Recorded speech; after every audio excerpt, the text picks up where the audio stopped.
Hello, thank you everyone for all your feedback on our last episode on body confidence.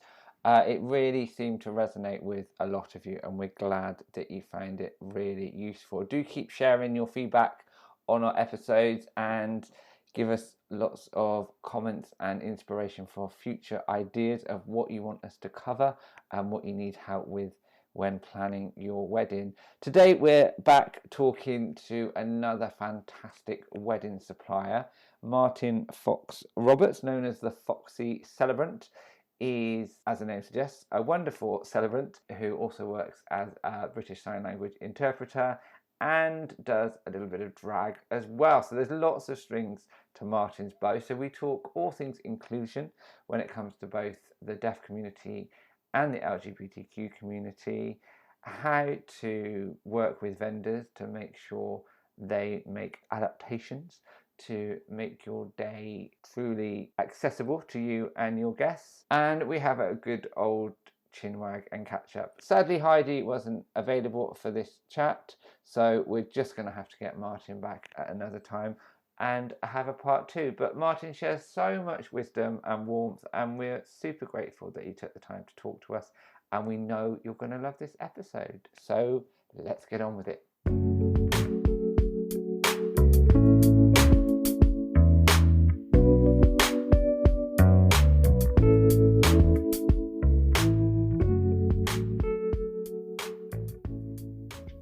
Hello, Martin. So nice to see you. Thank you for joining me on the podcast today. Can you start by introducing yourself to all our lovely listeners? I can. Hello, and thank you so much for asking me to come along and do this. It's really exciting. You're more than welcome.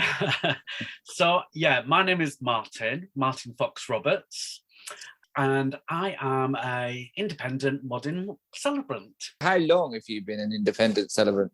Well, I graduated from the where did I train? AMC, the Academy of Modern Celebrancy. Sorry about that. And I did it during lockdown, and I got my certificate from there. December 2020. So yeah, so it's been a year and a bit.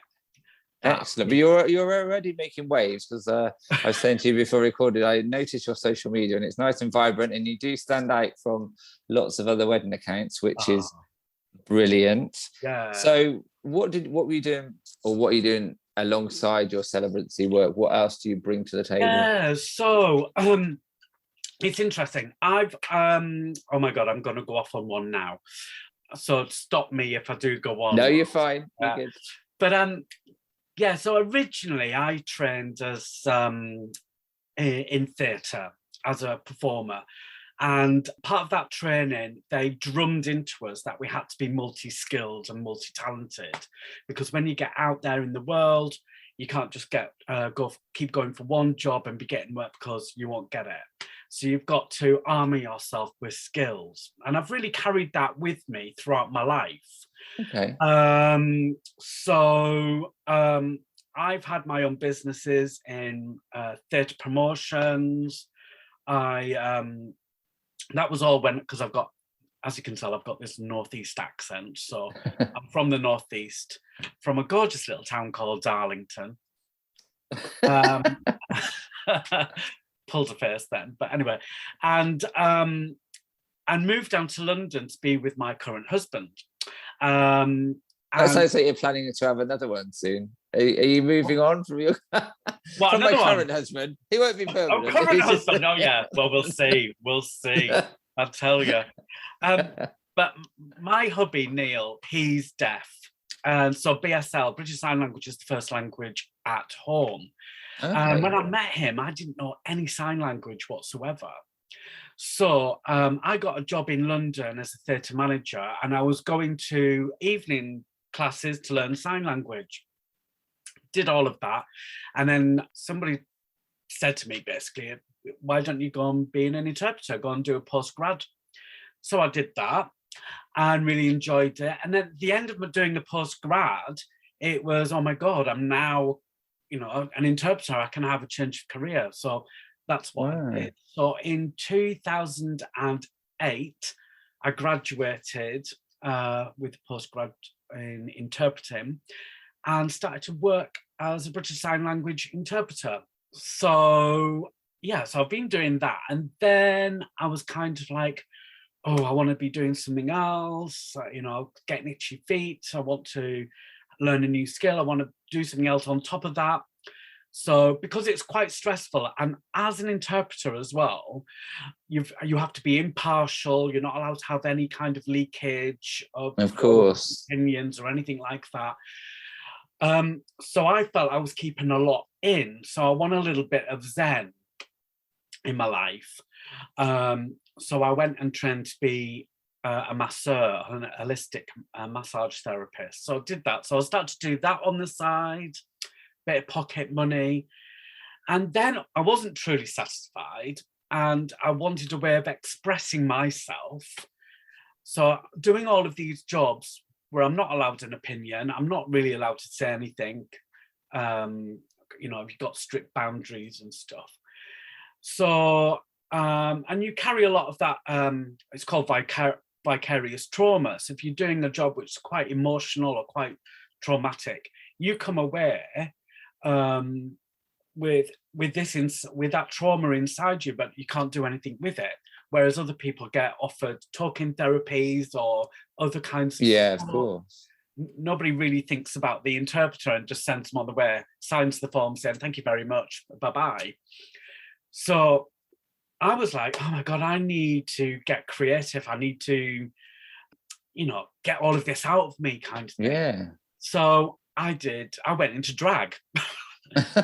And that's because basically I used to do pantomimes and I used to always play the pantomime dame. And then for my husband's 50th, I hired this group in called Boylesque to come in and, you know, well, do burlesque. I was a big burlesque party.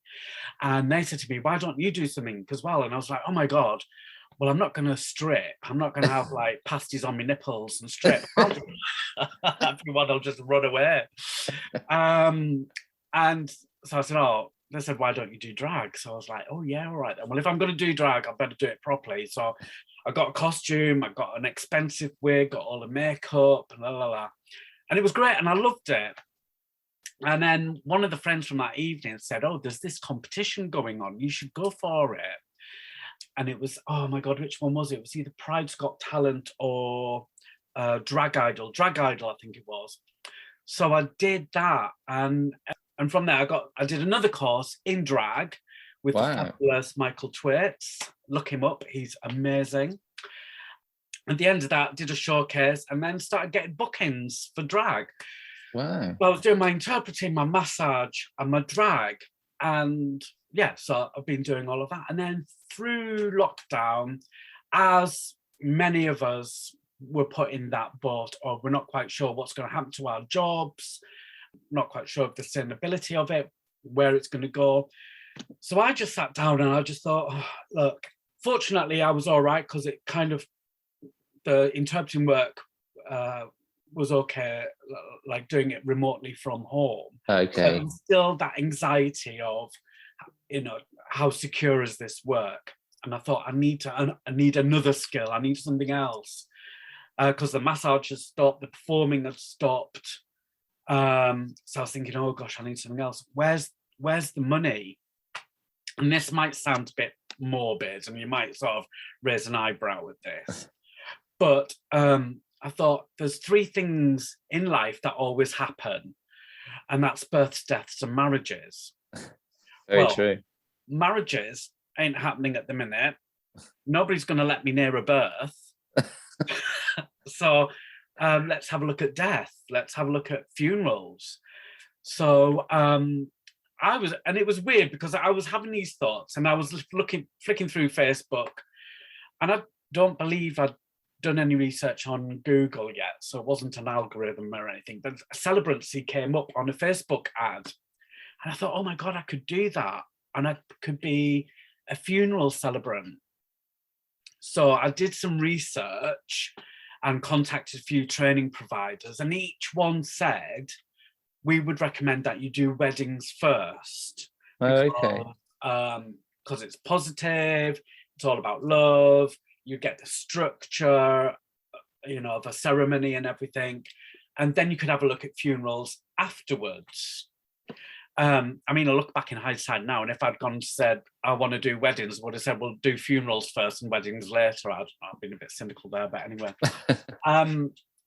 So I did. So that's how I got into then going and doing wedding celebrancy. Right. And what I do now with my celebrancy work is offer those different aspects of my other skills. So I have the drag. So I can do the drag themed kind of ceremonies, and I call it #drag you up the aisle with a cheeky wink. And I did say wink there, Ross. And then also my interpreting work as well. So BSL weddings. So I can offer ceremonies with BSL elements to it. One of my couples is wanting, an all BSL ceremony, but yeah. So sorry, brilliant. Go on a bit there. Well, no, that's brilliant. No, that was really good. I was lost in your story there. That was really interesting. You've done a lot of things, so you've got a lot to bring to your celebrancy world and what you can offer. Can you just share what your drag name is as well? Oh yeah, I must do that. So it's Maria Hertz. But you know what, Ross? Not many people get it, and there'll probably be some listeners now going, "What was that?" Don't get it, Maria Hertz. So, and I actually quite like it that people don't get it straight away. Yeah. And they go, what kind of a drag queen has the name Maria Hertz? It's okay, so it's as in my Rhea, as in my backside, Hertz. And I spell it with a Z as well, not an S, but I'm not going to go into Eliza Minnelli routine there. No, I like it. It is one of those ones you have to say. I think reading it, you don't get it. But when you say it, yeah, no, I think that's brilliant. Kind of subtle in a way, but I like it. Yes. Awesome. So what kind of feedback or response have you gotten from couples in particular when you share that you do the BSL and you do the drag element? It's really interesting because at the start of this venture, I really didn't know what kind of couples I would attract and who would I attract.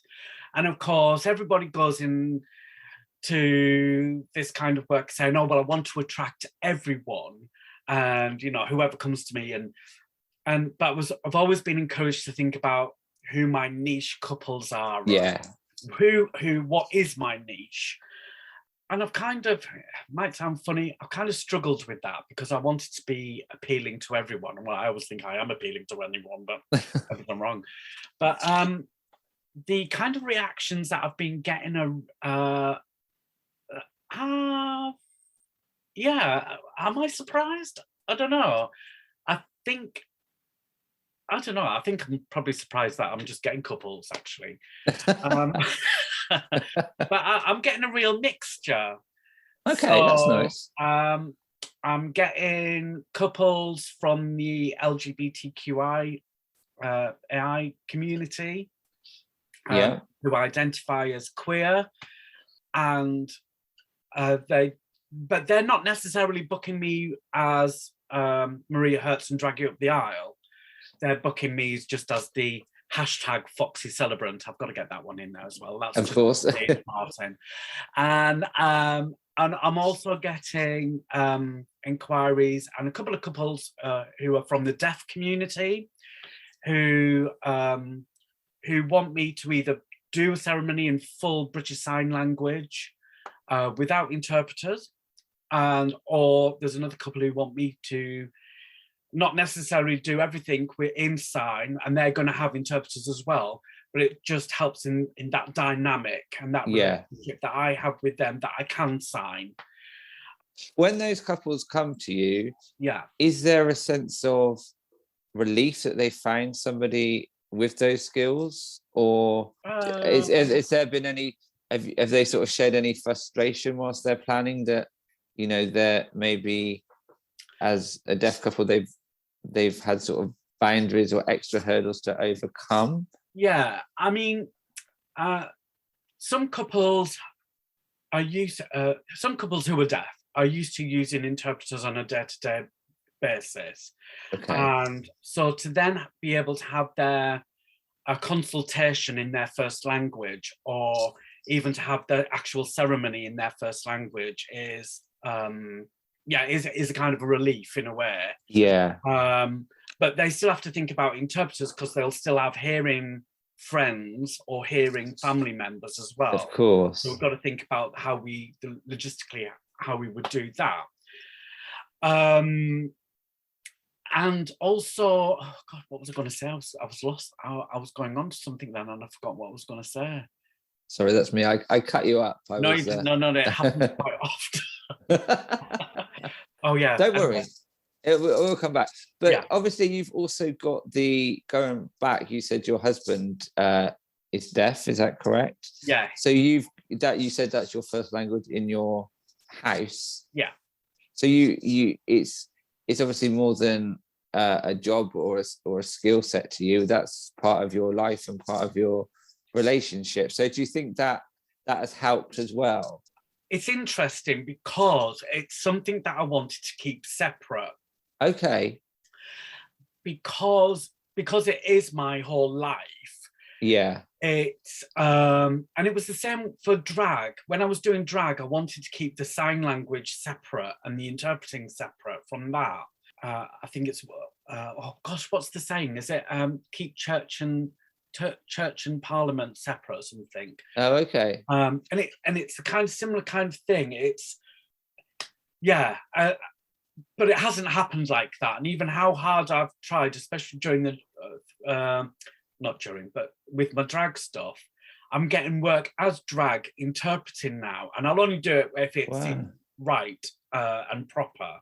Yeah. But in my celebrancy, at first I wasn't really selling that side of stuff. And I'm still not pushing it. It's there as an option. But it's not one of the things I kind of like put out there. Oh, I'm not quite sure. Maybe I do. But I'm very careful about it, and I'm careful about it for a couple of reasons. And those reasons are, it consumes my life. And I can't get away from that really. No. So to have something for me and my time away from everything else that happens for me on a day-to-day basis, is kind of nice for me to have.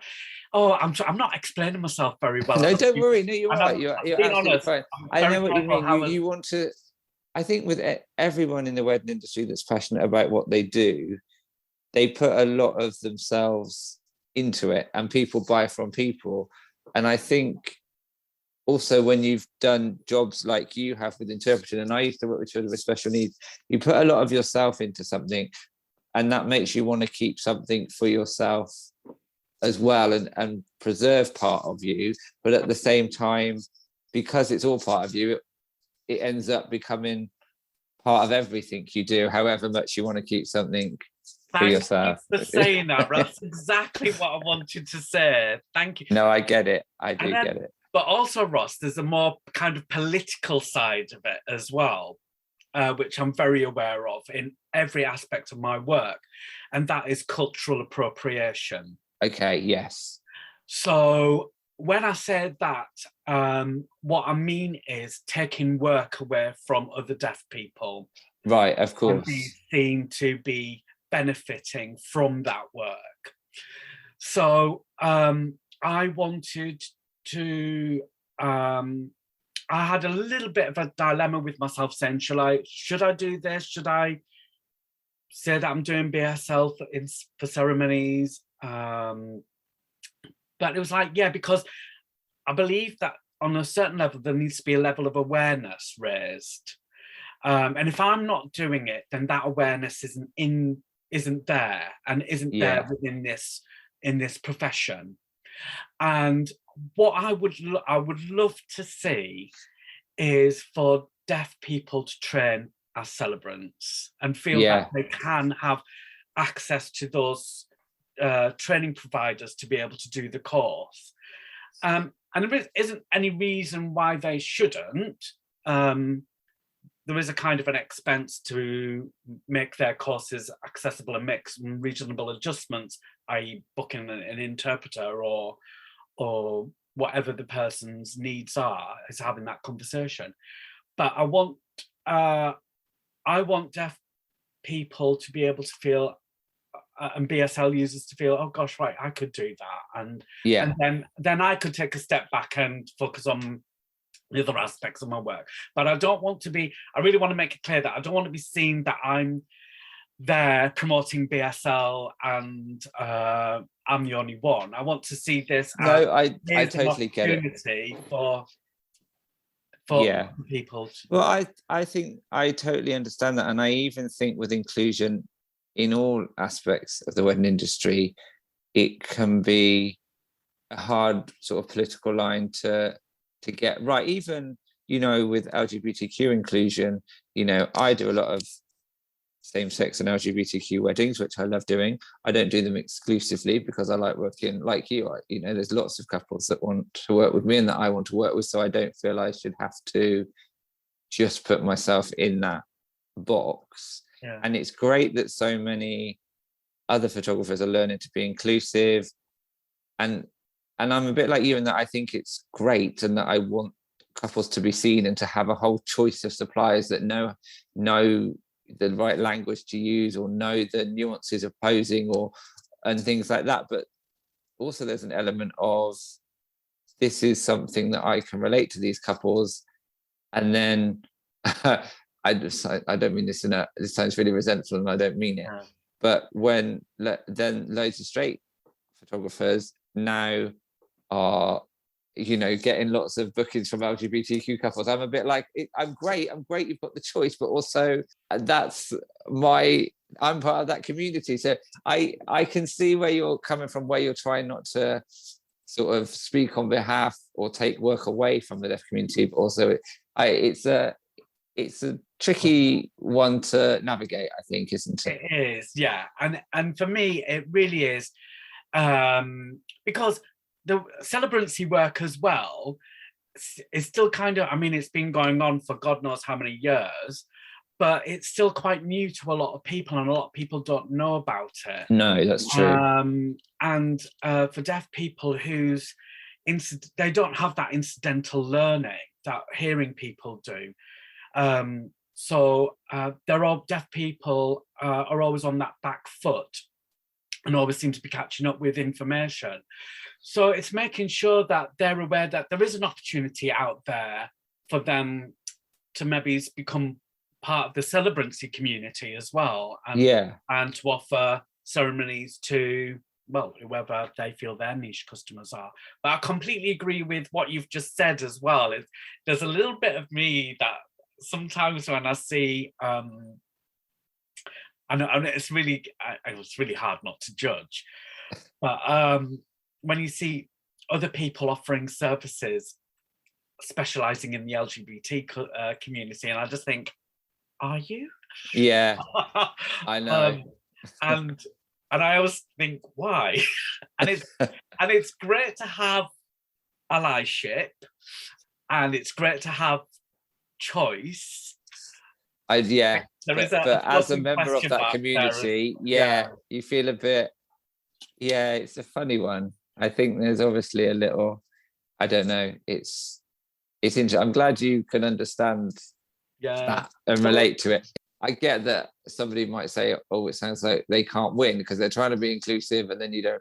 It's not that you don't want them to be inclusive. It's kind of be inclusive, but recognize that there are suppliers that might relate or resonate with couples a little bit more organically or a little bit naturally. And it's interesting because some people within the deaf community have this saying of, because the deaf community always feel like they have things organized for them, and so they have this saying, nothing for the community without the community. So meaning that they should be in those consultations, they should be in doing those jobs, rather than just being a submissive kind of part of society where other people are doing and organizing and taking control for them. Yeah. I guess it's kind of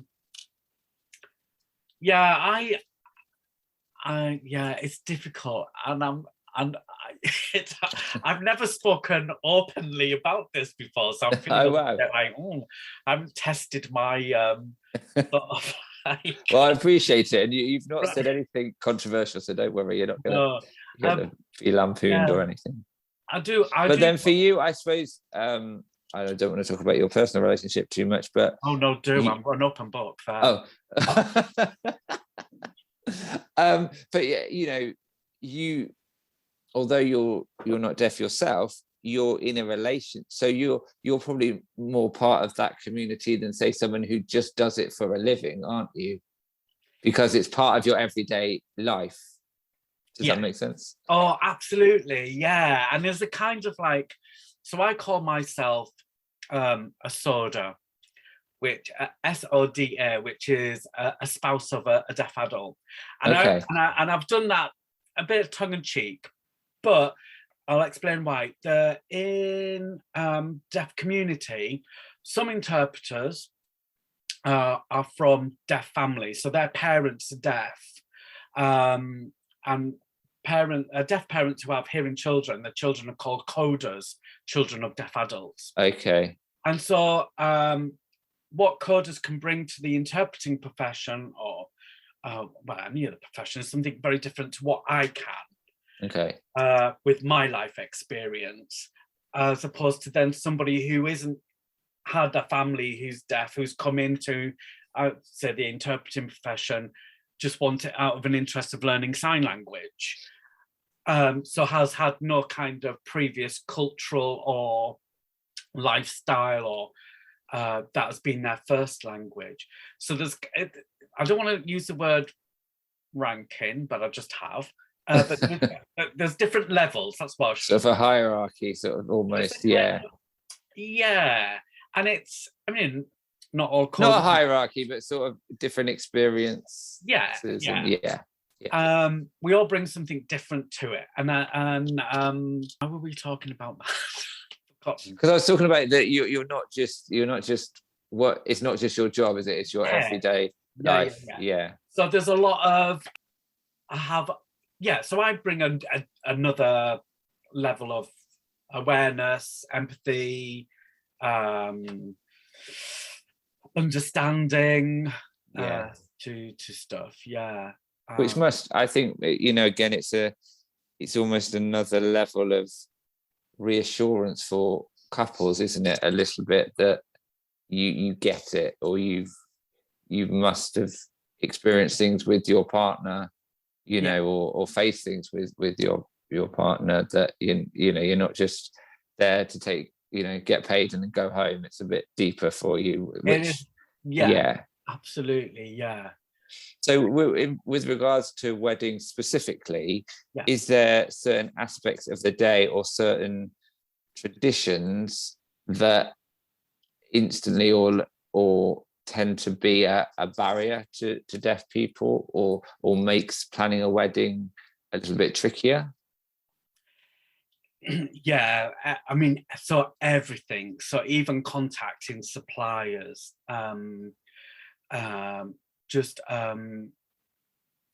so right from the very first step of planning a wedding, there's barriers there, and basically those barriers are all around about communication. It's all about not every website is accessible. Some can be quite complex to navigate. Some of the English that we use is complex and is not quite, is not easy to understand. So just to give you a little bit of background information there. So for some deaf people, especially the older generation, where their education was, they weren't allowed to use sign language. It was an oral education. So they were forced to speak. They were forced to use their voice. They were told off for using sign language, and at home they weren't allowed to use sign language. So a lot of their lessons were all about needlework, woodwork, Okay. maths and English was kind of,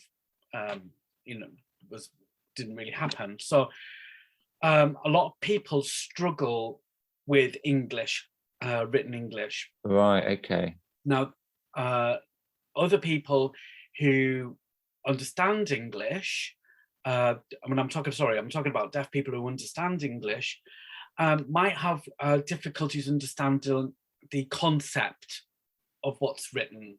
Okay. So they kind of like understand sections of it, but the overall concept of it might be difficult to grasp. Because British Sign Language is a completely different syntax structure to English. So, and then it's all really about contact, that initial contact with people, and I guess there's a lot of recommendations that happen for people in the deaf community. There's a brilliant deaf photographer actually out there called Becky Bailey. Look her up; she's great. And there's cake makers. There are other professionals working in the wedding industry that people can look up as well. But yeah, it is that, I would say the first barrier is that initial contact with people. Yeah. Yeah, definitely. Yeah. And what about on the day itself? Is there anything that can be done differently? Say from a venue's point of view or a supplier's point of view, is there anything that we could do? Yeah. So it all depends if it's a couple who are deaf, or it's so a family member or a friend who's deaf and attending the wedding. But you would need to book interpreters. So let's just talk about interpreters for the moment. At a wedding ceremony, if you're going to be using interpreters, you will probably, depending on the number of people, you could probably get away with one, but ideally you probably need a minimum of two. Okay. So from my experience, my own wedding, because Neil's deaf, we had one interpreter who was stood behind me off my shoulder, interpreting directly to Neil everything that we had a registrar, unfortunately, but anyway, the registrar was saying, I'm sorry for any registrars that might be listening. And then we had another interpreter who was interpreting for the congregation, audience, gathering. Guests. For the guests. Yeah. For the guests. So that worked well until it came to the I do's, and Neil kept saying I do to this interpreter behind it. I had to remind him he was saying I do to me.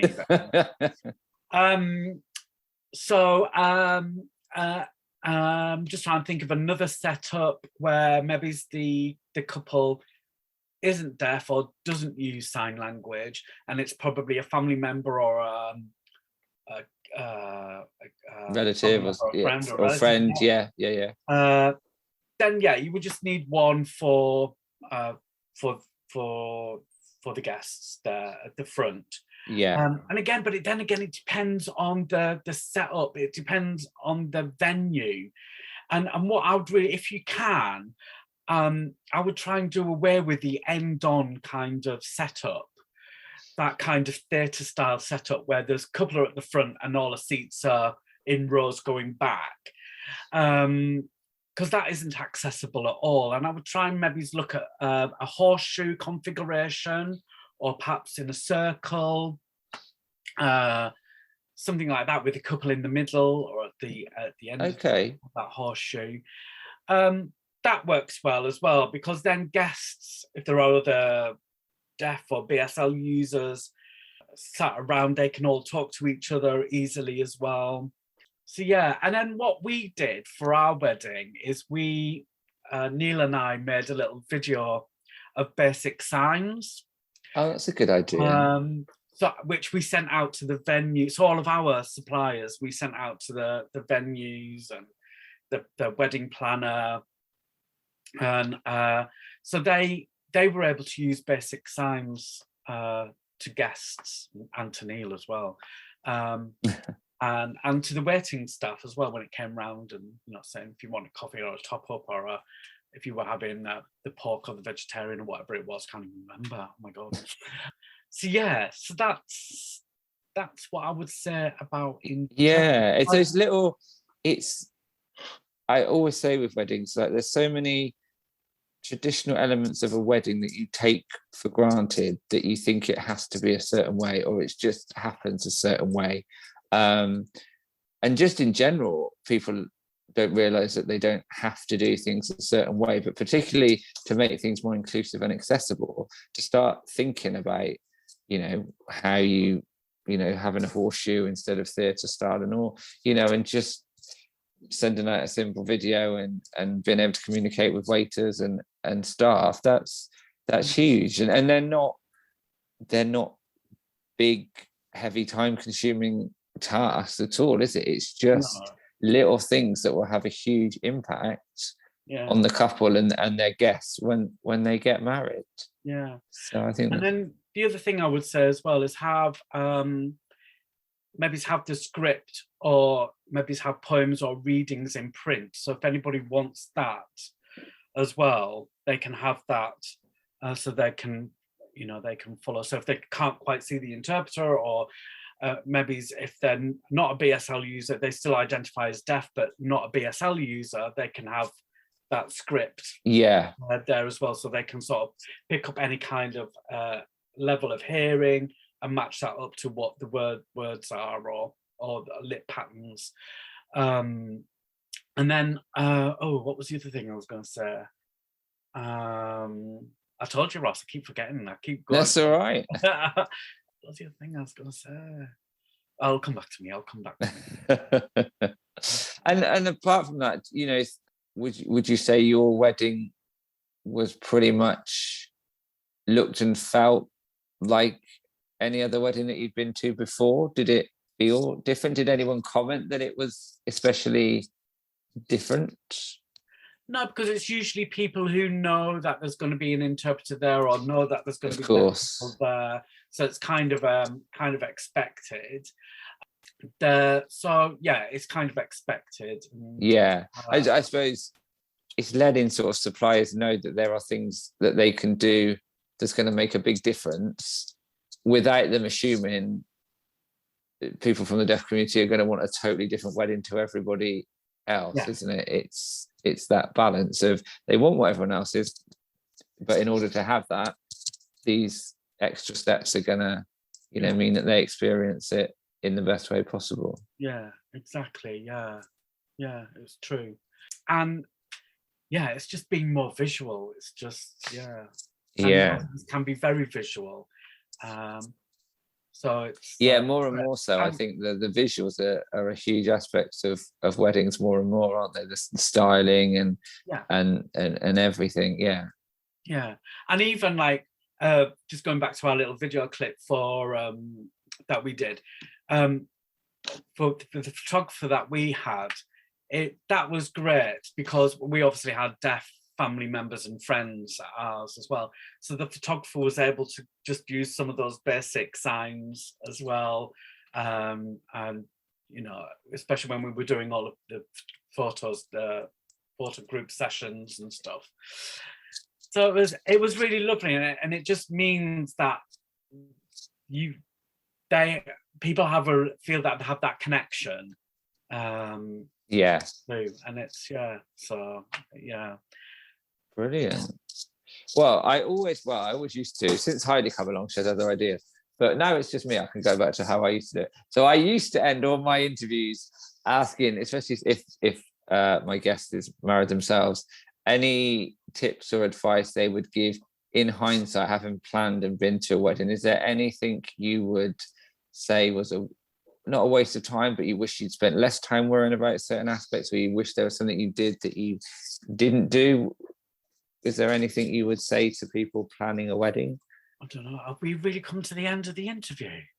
Well, we're nearly there, and we don't have to. Do you want an encore? I'm really Do you want to enjoying pretend?